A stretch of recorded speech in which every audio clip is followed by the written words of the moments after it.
ভাই কি রে? ভাই কাহিনী শুনছেন? না, কি হয়েছে বলো। ভাই এই যে বৈষম্য বিরোধী ছাত্র আন্দোলন হলো না, সেখানে কেন্দ্রীয় একটা সমন্বয়ক ছিল, সাদেক কাইয়ুম, সম্ভবত ওর নাম এটা আর কি। ওই নাকি ভাই ঢাকা বিশ্ববিদ্যালয়ের ছাত্র শিবিরের সভাপতি। কি সত্যি? হ্যাঁ ভাই, ইভেন ও নাকি ওর ডিপার্টমেন্টে থার্ড হ্যাঁ। অনার্স মাস্টার্সে। আর ওইটাই না ভাই, ঢাবি শিবিরের সেক্রেটারি কে জানেন? কে? জসিমউদ্দিন হলের ডিবেটিং ক্লাবের সভাপতি। এরা কয় নাকি শিবির সকল নাকি মেধাবী টপার।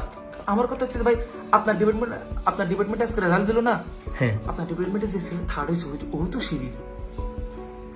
আবার কিন্তু আপনি ফার্স্ট হয়েছেন। তাইলে ভাই খেয়াল করেন, আপনি ফার্স্ট, আপনি তো শিবির করেন না, ওই থার্ড ও শিবির, তাহলে সব শিবির কেমনে মেধাবী হবে এখন তো? এই নাও, আমিও শিবির করি। হ্যাঁ ভাই, আমি তো বুঝছি আপনিও শিবির করেন। হ্যাঁ, আপনিও?